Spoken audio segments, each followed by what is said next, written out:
안개가 짙게 내리던 런던의 밤거리를 56살이 된 작곡가 핸델이 걷고 있었습니다. 화려했던 시절은 지나가고 창의력은 바닥이 나고 절망과 좌절에 빠져서 길을 걷고 있었습니다. 눈에 보이는 어떤 것에도 그는 흥미를 잃었고 누구의 말에도 위로가 되지 않았습니다. 핸델은 이리저리 걷다가 추위와 허기에 지쳐 새벽녘에야 자기 집에 돌아오니 그의 책상에는 조그마한 보따리 하나가 놓여 있었습니다. 그 안에는 작사자 제넨스가 쓴 글이 있었는데 핸델은 힘없이 그 글을 바라보고 있었습니다. 그때 그의 눈에 읽혀지는 하나님이 가라사대 너는 위로하라 내 백성을 위로하라 보라 처녀가 잉태하여 아들을 낳을 것이요 그 이름은 임마누엘이라 하리라 라는 글을 읽는 동안에 그의 마음에 이상한 영감이 일어났습니다. 그는 기도했습니다. 정신을 가다듬고 피아노 앞에 앉아 건반을 두드렸습니다. 3주간 동안 그는 밤낮을 가리지 아니하고 곡을 새내려 갔습니다. 이렇게 완성된 곡이 예수님의 일생을 담은 유명한 오라토리오 메시아라고 하는 음악입니다. 핸델은 이사야 53장에 나타난 메시아의 고난 부분을 작곡을 하다가 펜을 멈추고 식사도 잊은 채 울기도 했습니다. 이렇게 23일 동안 그리스도의 부활과 영원한 생명인 마지막 부분, 그리스도의 부활을 담고 있는 마지막 부분, 할렐루야 합창이 완성되는 순간 핸델은 고백합니다. 나는 내 앞에 열린 천국을 보았으며 위대한 신을 만났다. 오 하나님이 나를 찾아오셨구나 라는 말을 남기며 깊은 잠에 빠질 수 있었습니다. 성도님, 오늘 읽은 본문은 위대한 갈보리의 노래입니다. 중년의 핸델을 울렸고 구속받은 모든 성도들을 울려버린 노래입니다. 이 말씀은 세상의 모든 문학, 모든 철학, 모든 역사, 아니 모든 인생에 파문을 일으키고 있는 말씀입니다. 이 시간 그리스도의 고난절을 맞이하여서 이사야 선지자가 예언한 갈보리의 노래를 중심으로 그는 이란 제목으로 주의 말씀을 받고자 합니다. 우리 모두에게 하나님의 은혜가 임하기를 소원합니다. 그가 누구인가? 이사야 53장의 주인공은 그입니다. 2절에 보면은 그는 주 앞에서 자라났다. 3절에는 그는 멸시를 받았다. 그를 귀히 여기지 아니했다. 4절에는 그는 실로 우리의 질고를 졌다. 그는 징벌을 받았다.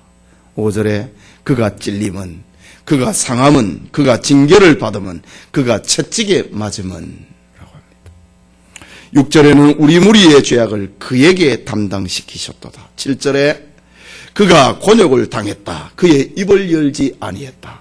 8절에 그가 곤욕과 신문을 당하고 끌려갔다. 9절에 그는 강포를 행치 아니했다. 그 입에 거짓이 없었다. 그의 무덤이 악인과 함께 되었다. 그의 묘실이 부자와 함께 되었다.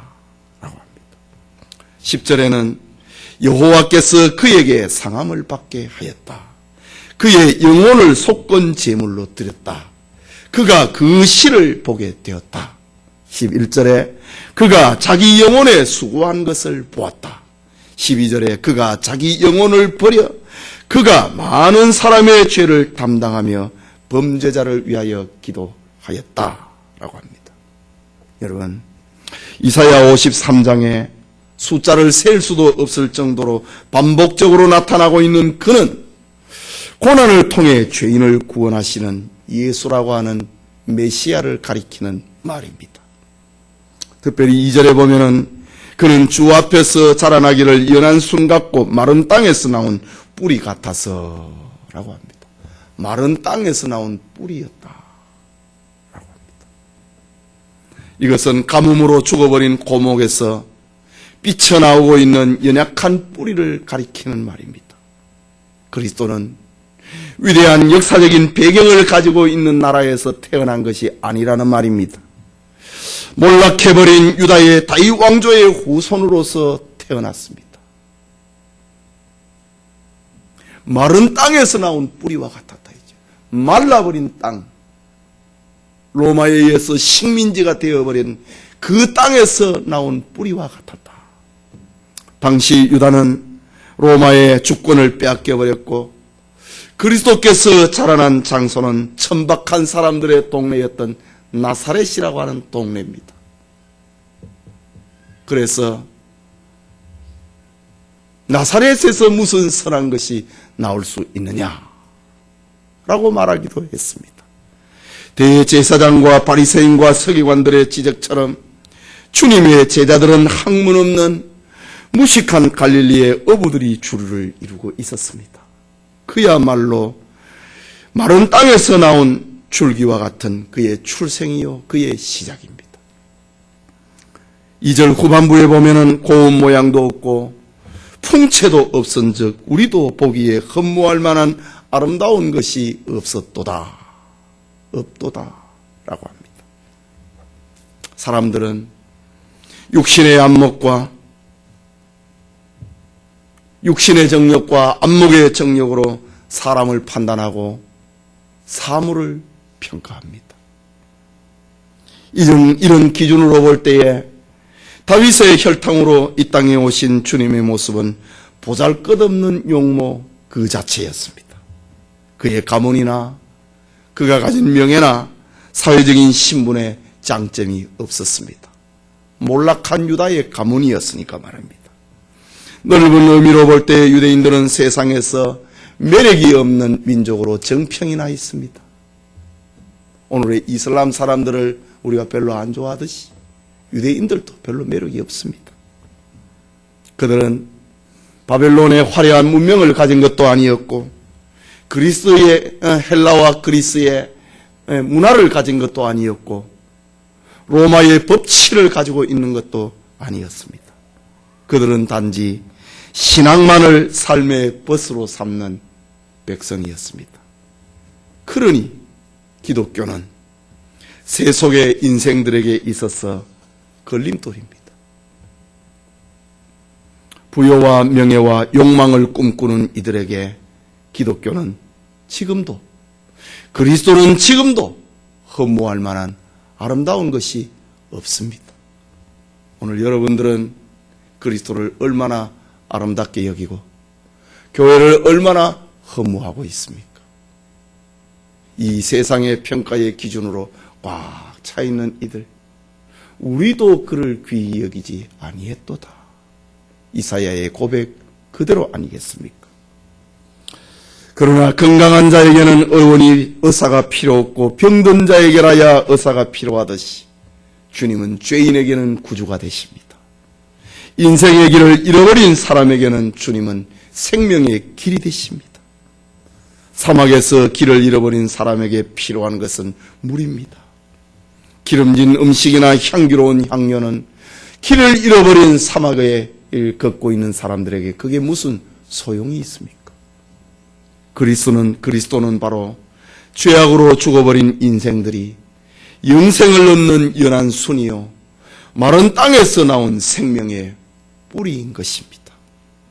우리의 인격과 생기를 잃어버린 우리의 삶에 자신이 죄인임을 고백하고 주 예수 그리스도를 주님으로 고백을 하는 그런 은혜가 있기를 소원합니다. 둘째로 그는 고난의 종입니다. 세상의 모든 사람들은 수고와 무거운 짐과 슬픔의 생애를 살고 있습니다. 그것은 당연한 것입니다. 그것은 죄의 결과이기 때문입니다. 땅은 인류의 범죄로 말미암아 저주를 받아 가시와 엉겅퀴를 내는 것이 당연합니다. 우리가 수고를 하고 땀을 흘리고 걱정을 하고 직장 생활을 하고 사업을 하는 것 당연한 것입니다. 죄의 결과이기 때문입니다. 십자가상의 한평 강도가 말한 것처럼 우리는 우리의 행한 일에 상당한 보응을 받는 것이 당연한 것입니다. 그러나 주님이 행하신 일에는 옳지 않은 것이 없습니다. 주님은 죄를 범하지 아니하셨고 죄를 범하실 수도 없고 죄를 알지도 못하시는 분입니다.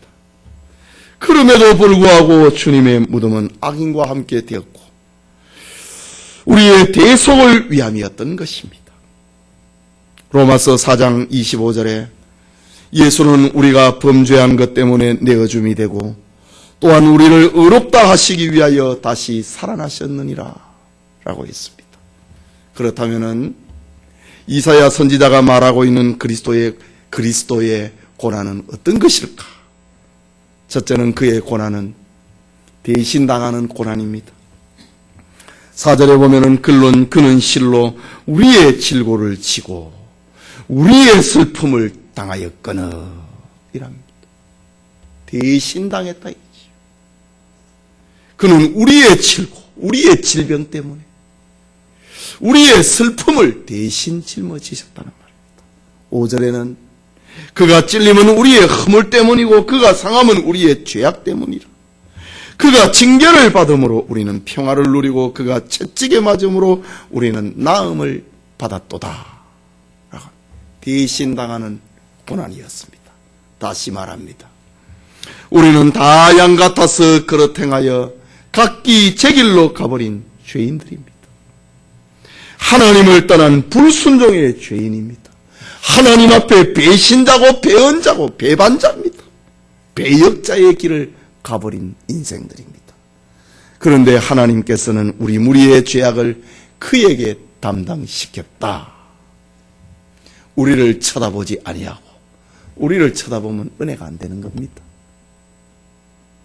하나님은 그 아들 예수 그리스도를 쳐다보고 우리를 봅니다. 예수님을 쳐다보고 우리를 보십니다. 그래야 은혜가 됩니다. 그는 우리의 질고 우리의 슬픔 우리의 허물 우리의 죄악을 대신해서 고난 받으셨습니다.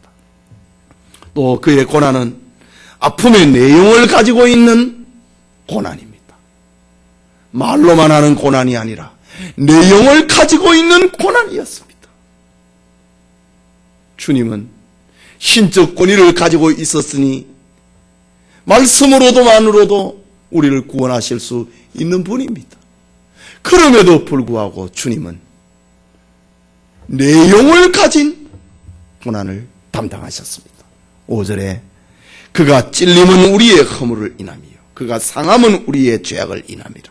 그가 징계를 받음으로 우리는 평화를 누리고 그가 채찍에 맞음으로 우리는 나음을 받았다 라고 합니다. 그리스도가 당하신 고난의 내용은 찔렸다. 우리의 언어가 예수님을 찔렀습니다. 우리의 무지가 주님을 찔렀습니다. 우리의 망령됨이 주님을 찔렀습니다. 그리스도가 대신 당한 고난의 내용은 찔렸다. 상했다. 징계를 받았다. 채찍에 맞았다. 이 모든 것들은 바로 죄인들이 받을 고난의 형벌의 내용입니다. 7절을 보면은 그가 당하신 고난은 곤욕과 신문이었다고 합니다. 도살장으로 끌려가는 양처럼 끌려갔다고 합니다. 마침내 죽었습니다. 그것은 형벌받을 죄인을 위한 대속의 고난이었습니다.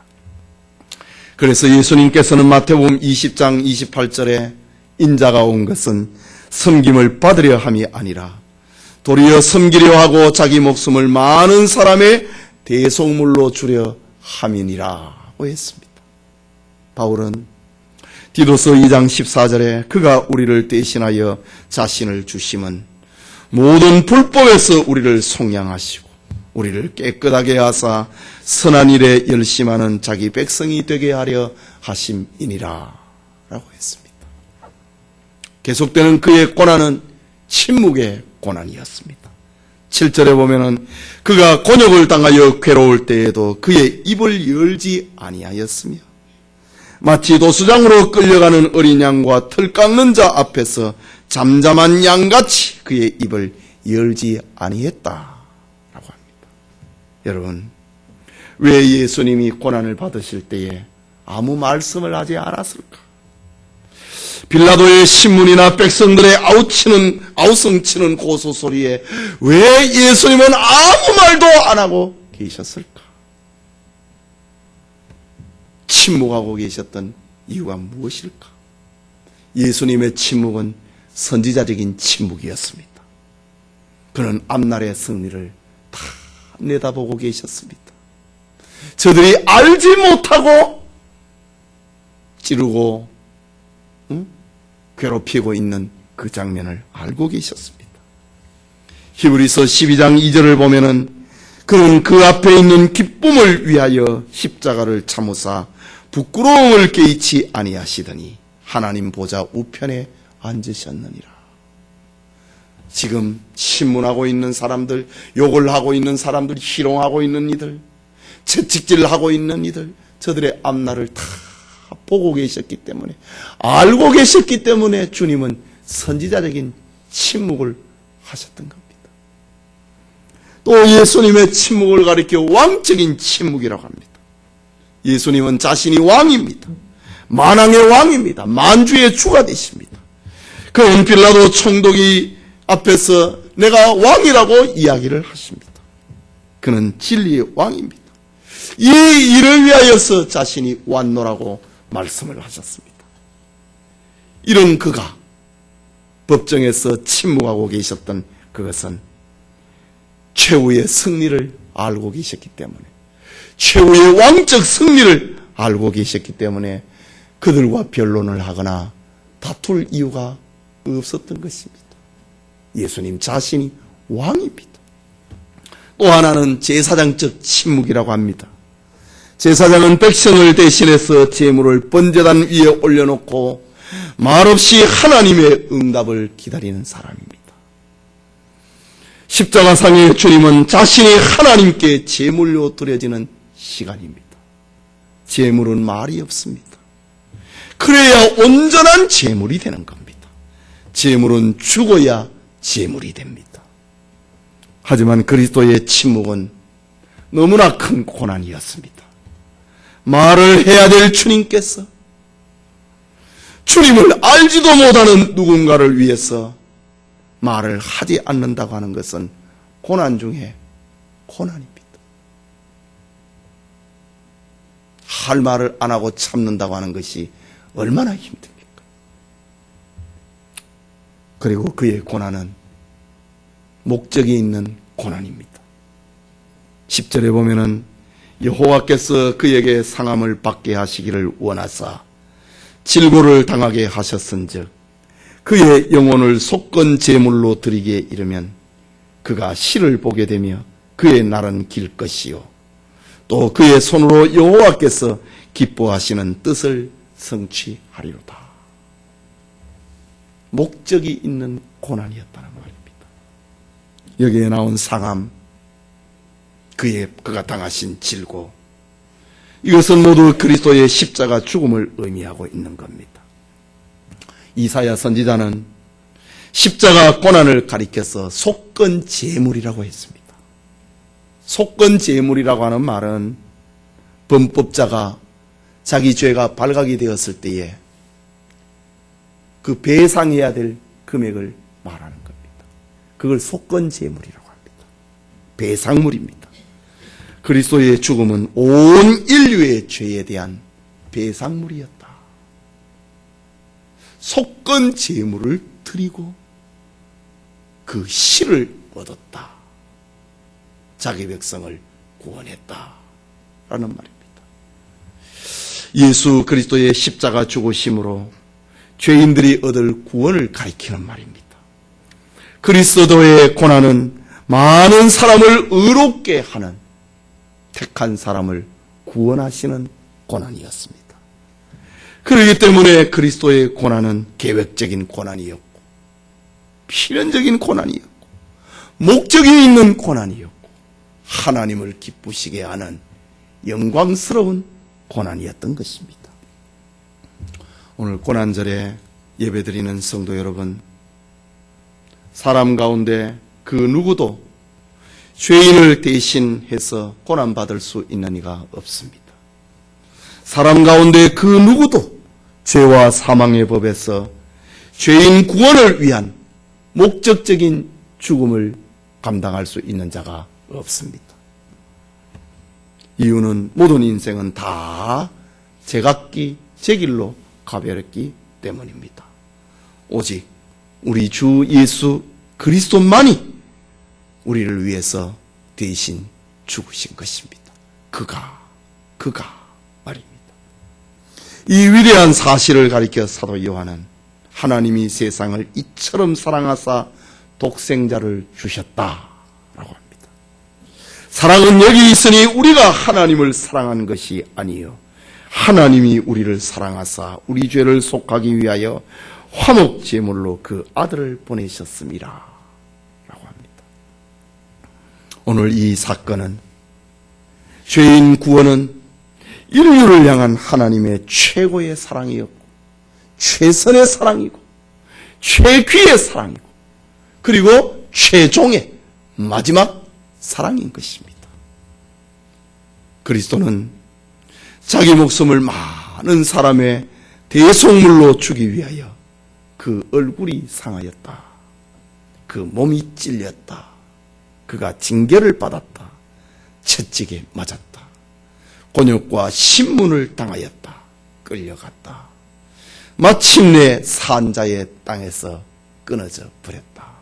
라고 합니다.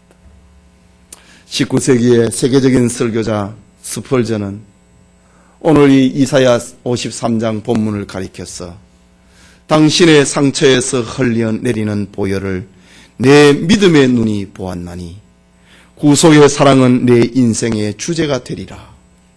죽을 때까지 그러하리라.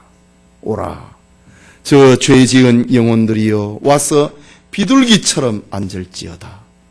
예수의 상처 입은 곳곳에 비둘기처럼 앉을지어다. 예수께서 말씀하셨나니 버림받지 아니하리로다.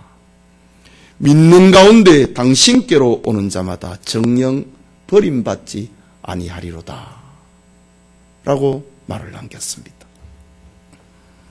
영국의 주석가 델리치는 이사야 53장을 가리켜서 이것은 신약의 복음서를 기록을 하고 있는 저자들과 이사야가 함께 앉아서 그려놓은 그림과 같다라는 말을 남겼습니다.